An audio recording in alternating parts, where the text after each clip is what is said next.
तो गाइस आज की बैटल में हम बात करने वाले हैं पोल वर्सेस एलान के बारे में कि इन दोनों में कौन ज़्यादा पावरफुल ट्रेनर है, कौन ज़्यादा पावरफुल हो सकता था, इनकी स्ट्रेटेजी क्या कहती है, बहुत कुछ जानेंगे इन ट्रेनर्स के बारे में। तो इस वीडियो का आइडिया दिया मेरे सब्सक्राइबर ने, तो उनके लिए थैंक यू इतना कमाल का कंटेंट देने के लिए। तो अगर किसी ट्रेनर को जज करना है तो हमें उसके इंट्रोडक्शन यानी कि उसकी बैक स्टोरी और उसकी एनिमे परफॉर्मेंस को देखना पड़ेगा, उसकी टीम देखनी पड़ेगी, उसके एज को देखना पड़ेगा और उसकी स्ट्रेंथ यानी कि स्ट्रेटजीज को भी देखना पड़ेगा, जिसके बाद हम डिसाइड कर सकते हैं कि कौन सा ट्रेनर ज़्यादा बेस्ट और पावरफुल हो सकता है या है। क्योंकि कंफर्म तो कुछ नहीं होता, क्योंकि पास्ट वाली चीज़ें भी बदल जाती है फ्यूचर में आके।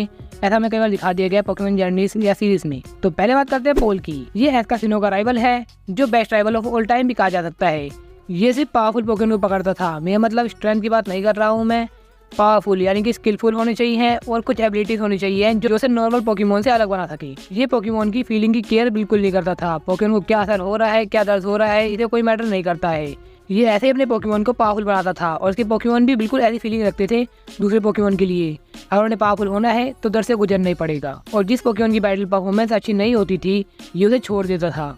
वैसे तो इसने कई सारे पोकेमॉन को छोड़ रखा है क्योंकि वो हार गए थे, लेकिन हर हारने वाले पोकेमॉन को ये नहीं छोड़ता। अगर उनकी परफॉर्मेंस अच्छी होती है, फिर उनके स्किल बहुत ज़्यादा काम के होते हैं, तो उन पोकेमॉन को ये अपने साथ रखता है। ऐसा माइंडसेट इसका तब बना था जब इसका भाई रेजी ब्रैंडन के पोकेमॉन से हार जाता है और एक भी पोकेमॉन को डिफीट नहीं कर पाता है, क्योंकि उसके अपोनेंट के पोकेमॉन सभी बहुत ज़्यादा पावरफुल थे।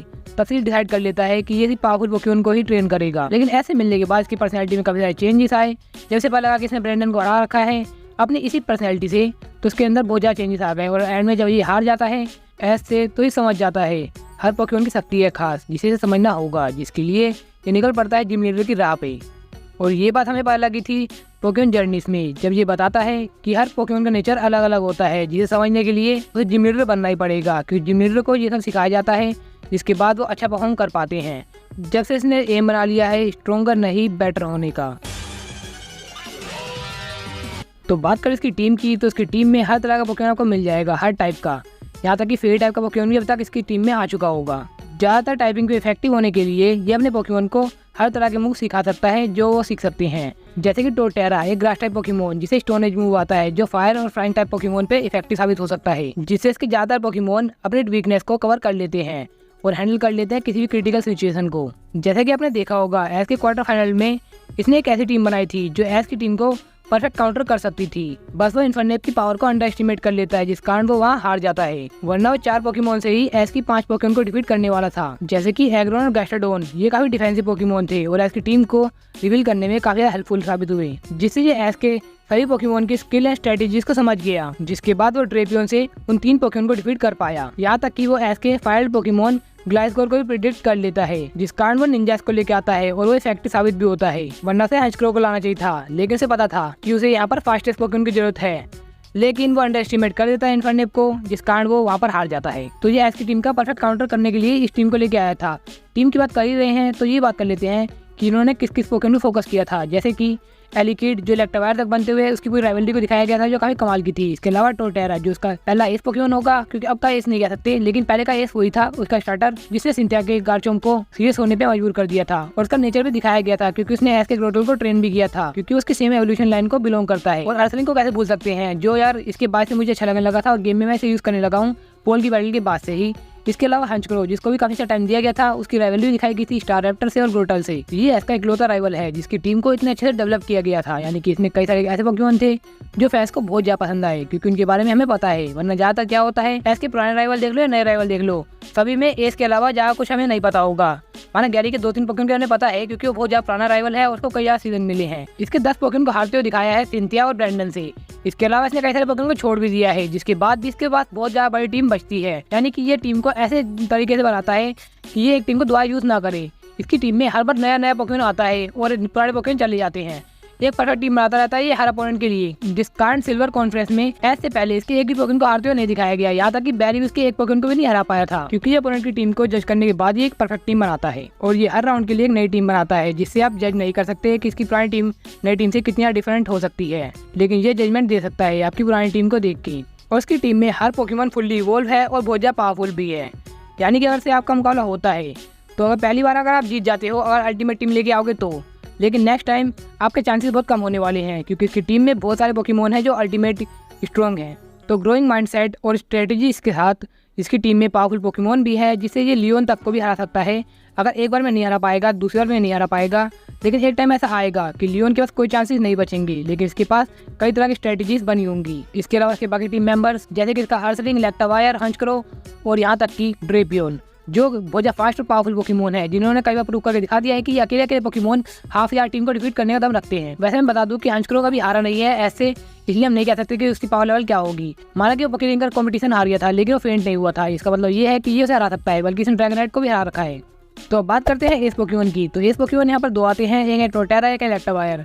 तो बात करते हैं टोटेरा की, वो तो यार पहले का एस हो सकता है लेकिन अब का नहीं, क्योंकि इलेक्टावायर के ऊपर कुछ पॉइंट हैं जिसमें मैं बता सकता हूँ कि ये एस पोकेमोन है सिनो रीजन का।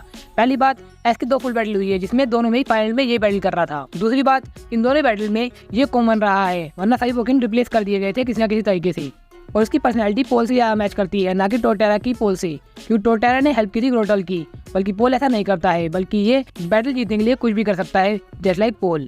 लेकिन रजी से मिलने के बाद इसके पास काफ़ी ज़्यादा चेंजेस आए, जिससे हमें पता लगता है कि एस के पास कैरेक्टर डेवलपमेंट ज़्यादा अच्छा होता है। और ऐसा हमें दिखाया भी गया, जब ये इलेक्टावायर बन गया था इसने रेफरी को रोका भी और इन्फर्नेप के फुल पोटेंशियल के लिए उसे टोंट भी मारा, और पोकेमॉन जर्नीज में पोल के हाथ ये भी रिटर्न करता है। तो अब ये कंफर्म हो गया कि इलेक्टावायर ही एस है। तो उसके बारे में बात करते हैं। इलेक्टावायर जब भी पिकाचू से बैटल करेगा तो उसका एक अपर हैंड रहेगा उसकी एबिलिटी का, जिसको हमें कई बार दिखाया भी गया है।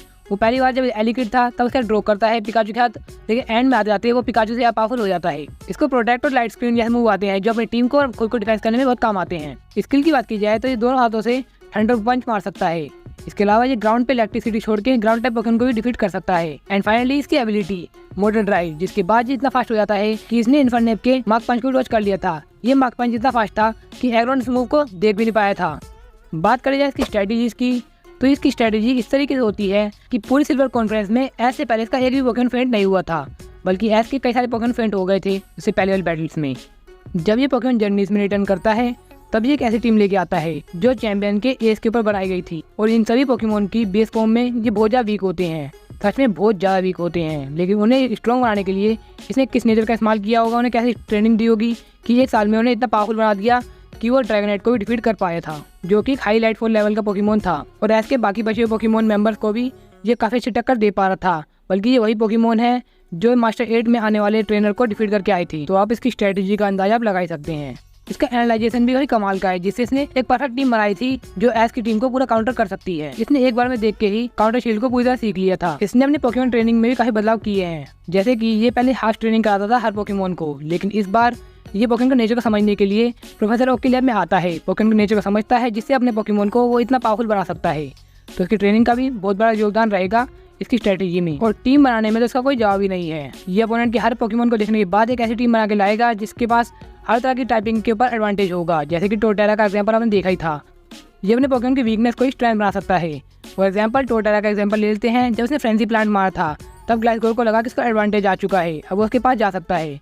जैसे वो पास जाता है तो उसे ग्रैब करता है डैमेज खाने के बाद, क्योंकि उसे पता है कि ड्यूरेबल तो वो है लेकिन फास्टेस्ट नहीं है। वो उसे अपने ट्रैप पे फंसा लेता है, जिसके बाद वो अपनी हाई पावर को हील कर लेता है गीगा ड्रेन से, और उसके बाद से नेक्स्ट पोकेमॉन को भी वो स्टोन एज से काउंटर कर लेता है। यानी कि इसकी टीम में काफी सारे कमाल के पोकेमॉन हैं, काफी कमाल की स्ट्रेटेजी रखता है और काफी अच्छे मूव भी है उनके पास। और फन फैक्ट तो ये है कि पोल का टोटेरा स्टोन एज को किसी भी डायरेक्शन में मूव कर सकता है, यानी कि ये फास्ट पोकेमॉन तो नहीं है लेकिन इसका मूव फास्ट है जो इसको 2 टाइपिंग पे कवर भी कर सकता है। तो चलिए इसकी बाकी पोकेमॉन की स्ट्रेटेजीज भी देख लेते हैं। उसे ग्रोटल के खिलाफ हंचक्रो को चुना क्योंकि उसे पता था कि टाइप एडवांटेज चाहे मेरे पास हो, लेकिन तब भी एस उसे नहीं बदलेगा क्योंकि उसे बदला लेना है। जिसके बाद रिजल्ट ये आता है कि टाइपिंग की वजह से ये जीत जाता है, यानी कि ये इमोशन से भी अच्छा खेल लेता है। इसका पिकाचू जो काफी स्ट्रॉन्ग पोकेमॉन है, जिसके लिए उसने पहले मैगमार का यूज किया, जिसकी एबिलिटी है फ्लेम बॉडी, यानी कि अगर पिकाचू को ये फिजिकल मूव मारता है तो ये बर्न हो सकता है। उसके बाद ये इसके पिकाचू की स्टैटिक एबिलिटी को अपने अर्सलिंग की एबिलिटी को एक्टिवेट करने के लिए यूज करता है, जिसके बाद उसकी कट एबिलिटी एक्टिवेट हो जाती है और वो बहुत ज़्यादा पावरफुल हो जाता है। तो यार ये माइंड गेम भी खेलता है और एबिलिटी के साथ भी खेलता है, यानी कि अपने अपोनेंट की एबिलिटी को भी अपने लिए यूज कर सकता है। अपने पोकेमॉन की वीकनेस को अपनी स्ट्रेंथ बना लेता है। मूव साइड्स के काफी कमाल के होते हैं, वाइड रेंज को कवर कर सकते हैं। तो यार सच में ये बेस्ट ट्रेनर बन चुका है मेरी नजरों में। ये पोकेमॉन और ट्रेनर उन दोनों की पर्सनैलिटी और नेचर को समझने के बाद प्रेडिक्ट करता है कि उसे कैसे काउंटर किया जा सकता है। स्टेटस मूव जैसे कि लाइट स्क्रीन और टॉक्सिक स्पाइक जो एक पोकेमॉन यूज कर सकता है लेकिन पूरी टीम को इफेक्ट करती है और बहुत ज़्यादा फायदा पहुंचा सकती है। तो ये यार काफ़ी अच्छी स्ट्रेटजी बना सकता है स्टेटस मूव से भी। तो जिस तरह की इसकी स्ट्रेटजीज है ना, तो मुझे लगता है कि इसने ब्रेंडन को अब तक तो हरा दिया होगा, क्योंकि अगर उसे एक बार हार भी गया होगा तो रीमैच के लिए गया था हमें पता है, लेकिन उसके बाद हमें नहीं बताया गया किसे हराया कि नहीं हराया। लेकिन मुझे लगता है किसी ने हरा ही दिया होगा। अगर नहीं भी हराया होगा ना, तो अब ये समझ लीजिए कि ब्रैंडन को हराने के लिए एस को भी 3 मैच लगे थे। तो यार ये तो एक राइवल है, इसको 2 मैच या 3 मैच तो लगने चाहिए। तो मुझे लगता है कि 2 मैच में हरा ही देगा ये। तो उसकी पर्सनैलिटी और कैरेक्टर को देखते हुए लग रहा है कि ये आयरन मैन या बैटमैन की तरह ही है। जैसे कि इसका माइंड सेट, अपोनेंट की स्ट्रेंथ एंड वीकनेस को पहचानना, इसका ऑब्जर्वेशन, सभी कुछ एकदम बेस्ट है। तो मुझे लगता है कि ये लियोन को भी हरा सकता है 3 से 4 रीमैच में, क्योंकि जिस तरह की इसकी स्ट्रेटजी दिखाई गई है ना, उसकी टीम दिखाई गई है, तो मुझे लगता है कि यार ये सच में बेस्ट राइवल बन चुका है मेरी नज़र में भी। अब ये सच में मेरे लिए बेस्ट हो गया भाई। हमने एक दिन में अपना सब कुछ खो दिया और उस दिन जाना कि किस्मत बड़ी खुद्दी चीज है, साली कभी भी पलट जाती।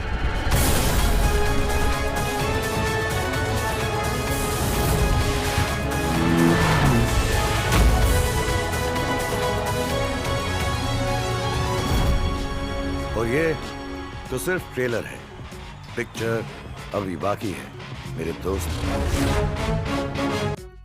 अब बात करते हैं एलान की।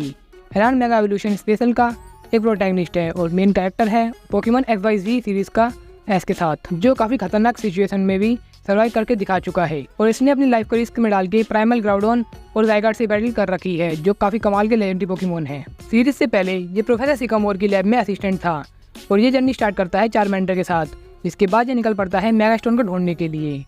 जहाँ की मुलाकात लाइसेंडर से होती है, जिसे ये बैटल करता है और हार भी जाता है। लाइसेंडर से ऑफर करता है कि मैं तुम्हें चाइल्ड नाइट भी दूंगा और मेगास्टोन भी दूंगा, लेकिन बदले में मेगा एवोल्यूशन की एनर्जी को कलेक्ट करना होगा। जिसके बाद ये मान जाता है क्योंकि इसे पावरफुल होना था, लेकिन इस बारे में प्रोफेसर सिकामोर को इसे नहीं बताना होगा। लेकिन ये मान जाता है और ये बैटल करने लग जाता है मेगा पोकेमॉन से और उनकी एनर्जी को कलेक्ट करने लगता है, जिसके वजह बैटल करता है कुछ इलाइट 4 मेंबर से, एक चैंपियन से, यहाँ तक कि लेजेंडरी से। लेकिन जब ये एस से मिलता है, इसके बाद इन दोनों की राइवलरी स्टार्ट हो जाती है, क्योंकि एस एक यंग ट्रेनर जिसके पास एस ग्रेनिंजा जैसी एक कमाल की फॉर्म है, जिससे इसे इंटरेस्ट आता है। इसी कारण से ये लीग में पार्टिसिपेट करता है कि इसे दोबारा मौका मिल सके ऐसे बैटल करने का, और लीग के फाइनल में ये एस को हरा भी देता है। जिसके बाद इसे पता लगता है कि लाइसेंडर कोई अच्छा आदमी नहीं है, बल्कि वो हेड है क्रिमिनल ऑर्गेनाइजेशन टीम फ्लेयर का, और जो भी इसने मेगा एनर्जी को स्टोर किया था वो सब इसका प्लान था कि ये पूरी दुनिया को तबाह कर दे और सारे ह्यूमंस को खत्म कर दे एक नए वर्ल्ड के लिए। जिसके बाद एस और ये दोनों मिलके उसे डिफीट कर देते हैं, और फिर एस और उसके दोस्त और एलान के साथ ये मेगालिथ वाइन को भी डिफीट कर देते हैं, जहाँ पर हीरोइक एंट्री लेता है एकदम एंड में और ये बचा लेता है चेस्पिन को, जो ये डिफाइन करता है कि XYZ सीरीज का मेन प्रोटैगनिस्ट ये था। बात करें इसकी टीम की तो चाइल्ड की बात बाद में करेंगे, क्योंकि वो एस पोकेमॉन है। उसके बाद बचता है ट्राइनेटार, जिसको बहुत जल्दी हरा दिया, बल्कि सूडो लेजेंडरी पोकेमॉन है और रॉक और डार्क टाइप पोकेमॉन है। उसके बाद आता है मेटाग्रोस, इसका मुकाबला पिकाचू से काफ़ी अच्छा होता है, इसे पहले दिखाया गया था और ये इकलौता ऐसा पोकेमॉन है एलान का जो चाइल्ड के अलावा दिखाया गया था लीग में बिना एस के बैटल से पहले, लेकिन ये भी हार जाता है। उसके बाद आता है वीवाइल, जो डार्क और आइस टाइप पोकेमॉन है। इसके पास काफ़ी अच्छी पावर थी, जिसने एस के नोइवन को डिफीट किया था, और एस का नोइवन इससे पहले एक सूडो लेजेंडरी को डिफीट करके आ चुका था, आई मीन ड्रॉ करके आ चुका था, बल्कि इन दोनों टाइपिंग भी बिल्कुल सेम थी, यानी कि ये दोनों इक्वल पावर पे आ गए थे। तो स्पोकन भी डिफीट कर देता है, तो सच में ये बहुत ज़्यादा पावरफुल पोकेमॉन है, लेकिन हाउलूचा के आगे ये ज़्यादा कुछ नहीं कर पाता। उसके बाद आता है बिशाप, जो डार्क और स्टील टाइप पोकेमॉन है।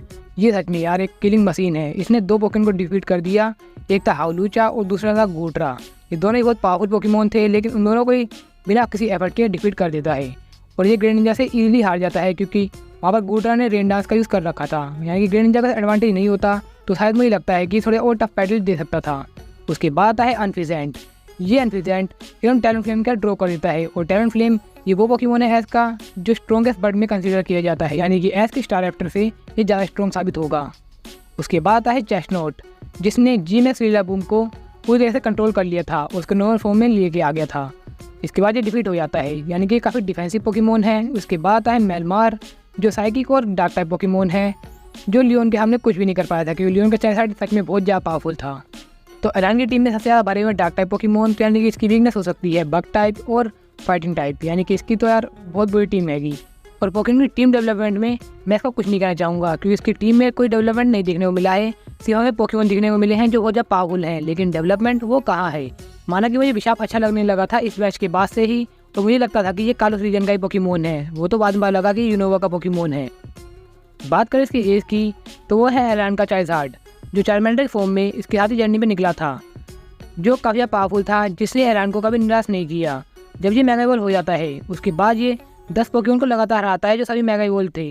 यहाँ तक कि एक एलाइट फॉर्म की मेंबर भी थी। इसके बाद ये एक बार हारता है पूरी जर्नी में, यानी कि इसकी पूरी सीरीज थी जो एक्स वाई सीरीज, उसमें ये एक बार हारा है। उसके बाद कभी ये हारते हुए नहीं दिखाया गया है, वो भी सिर्फ सी वर्ल्ड के मेगा ब्लास्टोइड से। उसके अलावा इसे कभी हारते हुए नहीं दिखाया गया है। इसने ग्रेट निंजा को 3 बार चैलेंज किया और तीनों बार डिफीट करके दिखा दिया। इसके अलावा इसने और भी बैटल कर रखी है स्टीवन स्टोन से, जो बैटल बीच में रुक गई थी। माना कि ये वहाँ हार सकता था, लेकिन चैंपियन से बैटल करना बहुत बड़ी बात होती है। इसके अलावा इसने लेजेंडरी पोकेमोन जैसे ज़ाइगार्ड 50% और प्राइमल ग्राउडोन से भी बैटल कर रखी है। इसके अलावा इसने लियोन के लीलाबूम को 1 हिट क्यों भी कर रखा है और लियोन के चाइल्ड को हल्की टक्कर भी दी थी, जो ये दिखाता है कि ये कितना ज़्यादा पावरफुल है। पर्सनैलिटी इसकी बिल्कुल नहीं दिखाई गई है। आप मान सकते हैं कि ये एलान का ही एक पोकेमोन वर्जन है, यानी कि इसकी पर्सनैलिटी बिल्कुल एलान से बिल्कुल मैच करती है, जिस कारण ये मेगा इवॉल्व भी हो सकते हैं, मुझे ऐसे लगता है, क्योंकि इसे भी मिसगाइड किया गया था और ये बहुत ज़्यादा पावरफुल भी है। और एलान को मास्टर 8 में लाने वाला पोकेमोन भी यही है। इसके अलावा कोई भी पोकेमोन एलान के पास नहीं है जो इतना ज़्यादा पावरफुल होगा और ऐसी पर्सनैलिटी रखता हो जो एलान से बिल्कुल मैच कर जाए। तो ऑल ओवर कहा जाए तो एलान का जितना स्टेटस और पावर दिखाया गया है वो सिर्फ इसी पोकेमोन के जरिए दिखाया गया है। तो स्किल एंड स्ट्रेटजी की बात की जाए तो इसने 8 जिम बैच बहुत जल्दी अचीव कर लिए थे, 10 पोकेमोन को डिफीट कर रखा है। सेमीफाइनल तक आते हुए सिर्फ इसने 2 पोकेमोन का यूज़ किया है। ये इसकी स्किल और अचीवमेंट में आते हैं। इसके बाद आती है इसकी स्ट्रेटजीज। इसने चाइल्ड वाई के मूव को रोक रखा है पानी के साथ, यानी कि बिना मूव के भी ये रोक सकता है अपने इन्वायरमेंट को देख के। इसके अलावा इसे सिखाया गया है एंगल का पता लगाना, जिसके बाद ये ब्लाइंड स्पॉट को भी कवर कर सकता है। और ये दोनों ही प्रोफेसर सिकोमोर की लैब में काम कर चुके हैं, तो इन दोनों को ही पोकेमोन के नेचर के बारे में काफ़ी अच्छे से पता होगा कि किस पोकेमोन से कैसे लड़ा जा सकता है। तो मैंने आपके सामने सभी पॉइंट रख दिए हैं। अब आपके ऊपर है कि आप किसको जानना चाहते हैं। यहाँ पर दोनों जीत सकते हैं, लेकिन ज़्यादा चांसेस किसके होने वाले हैं वो मैं आपको ओपिनियन बताने वाला हूँ। लेकिन उससे पहले अगर आप यहाँ तक वीडियो देख रहे हैं तो इस वीडियो को लाइक कर दो, और अगर आप चैनल पर नए हैं तो चैनल को सब्सक्राइब भी कर दो। तो चलिए अब वीडियो को आगे बढ़ाते हैं। तो पहली बात होती है कैरेक्टर डेवलपमेंट की, जो बहुत ज़रूरी होता है हर सीरीज़ में। तो एक तरफ है हमारा हीरो एक पर्सनैलिटी वाला एलान, जो एकदम एस के इक्वल ही था, लेकिन इसे मिसगाइड किया गया था, लेकिन इसके अंदर कोई बदलाव नहीं आई थी। और वहीं पर आता है पोल, जो यार एकदम रफ ट्रेनर से एकदम स्मूथ ट्रेनर बन जाता है, जिसे पोकेमोन की परवाह भी होती है। तो मुझे लगता है कि ये पॉइंट तो मिलना चाहिए पोल को, क्योंकि पोल के पास डेवलपमेंट का मौका मिला है। और अब देखो यार कितना बढ़िया हो गया है। और डेवलपमेंट भी यही है, माइक एलान की पर्सनैलिटी की वजह से उसे बहुत ज़्यादा लोग पसंद करते हैं, लेकिन डेवलपमेंट की बात कर रहा हूँ मैं, पर्सनैलिटी की बात नहीं कर रहा। मैंने पहले बताया है पर्सनैलिटी का कोई पॉइंट नहीं होता, क्योंकि पर्सनैलिटी सभी की अलग होती है। तो एलान आपको अच्छा लग सकता है, लेकिन डेवलपमेंट की बात हो रही है तो मुझे लगता है कि पोल को ये पॉइंट मिलना चाहिए। और नेक्स्ट पॉइंट आता है बैटल का। तो पहले देखते हैं 1-on-1 बैटल, यानी कि एस की बैटल। यहाँ पर एक तरफ है मेगा चार्जर एक्स, जिसका एक फिनोमेना भी है, जिस कारण वो बहुत ज़्यादा पावरफुल है और एलान की पूरी पावर का राज भी यही अकेला है। और दूसरी ओर है पोल के 2 पोकेमोन, एक है टोटेरा और एक है इलेक्ट्रोवायर। इन दोनों के पास टाइप एडवांटेज है एलान के चार्जर के खिलाफ, क्योंकि एक का स्टोनेज है और एक का थंडर है। तो यार दोनों का टाइप एडवांटेज है, लेकिन एस पोकेमोन हम मानते हैं इलेक्ट्रोवायर को, तो उसकी बैटल देखते हैं। तो अगर इसकी बैटल इसके साथ होती है, अब 1-on-1 बैटल भी होगी, तो मुझे नहीं लगता कि पोल इतना बेवकूफ़ होगा कि कोई फिनोमेना लेके ना आए। मुझे पता है इसके पोकेमोन मेगा इवॉल्व नहीं कर सकते हैं, क्योंकि इसके ऐसा कोई बॉन्ड नहीं बना पाया है जो कैपेबल भी हो मेगा एवोल्यूशन की। तो मुझे लगता है कि इसका बॉन्ड जिससे बना है वो है टोटेरा और इलेक्ट्रोवायर। अर्सलिंग भी है और भी कुछ पोकेमोन है। तो यार सबसे बेस्ट फिनोमेना रहेगा इसके लिए जी-मूव। अगर जी-मूव नहीं भी रहेगा ना, तो डायनामैक्स और जिगेंटामैक्स, ये दोनों फिनोमेना इसके लिए बेस्ट रहेंगे मेगा एवोल्यूशन को छोड़ के। और ये दोनों मूव बहुत ज़्यादा बेस्ट होंगे, एक बार यूज़ करने वाले होंगे उसकी स्ट्रेटजी के हिसाब से। तो मुझे लगता है कि ये तब भी उसे हरा सकता है अगर इसे फिनोमेना दिया जाए तो। लेकिन मुझे लगता है कि चार्जर इतना वीक नहीं होगा कि एक जी-मूव को ना सर्वाइव कर पाए। माना कि लियोन की बैटल कुछ और कह सकती है, वरना यार मुझे लगता है कि एलान का चार्जर बहुत ज़्यादा पावरफुल है। उसने इतना ज़्यादा प्रूव करके दिखा दिया है, क्योंकि उसने लीलाबूम को इतना ईजिली हराया था ना। तो मुझे नहीं लगता कि इसका जी-मूव भी इसको कुछ बिगाड़ पाएगा। और ना ही जिगेंटामैक्स, माना कि पोल थोड़े चांसेस रखता है जीतने के, लेकिन तब भी एलान के पास ज़्यादा चांसेस है जीतने के। तो ये पॉइंट मुझे लगता है कि एलान को देना चाहिए। आपका क्या ओपिनियन है, आप कमेंट करके बताना। एंड फाइनली टीम का मैच में सर मैं खुद बताएंगे जो चीज़ है, मेरे फैंस बता देंगे, मेरे फैंस कह रहा हूँ, पोल के फैंस भी बता देंगे कि कौन जीतने वाला है, क्योंकि इसकी स्ट्रेटजी आपको बता देगी कि ये कितना पावरफुल ट्रेनर है, इसके पावरफुल पोकेमोन है, टीम में कितना कमाल का है, और उसकी स्ट्रेटजी क्या कहती है हर टीम के साथ। तो मेरे ओपिनियन से अगर पोल यहाँ पर होता तो डेफिनेटली मास्टर 8 में बहुत जल्दी जगह बना लेता, और मुझे लगता है कि वो एलान से ऊपर ही आ सकता था, क्योंकि मास्टर 8 में 3-on-3 की बैटल होने वाली है। तो यहाँ पर तो यार मुझे लगता है कि ये उससे ऊपर आ सकता था। तो होप करता हूँ वीडियो इंटरेस्टिंग लगी तो इस वीडियो को लाइक कर देना अगर आप भूल गए हो तो, और चैनल को सब्सक्राइब कर लेना अगर नए हो तो, और कमेंट में नेक्स्ट सजेशन दे देना।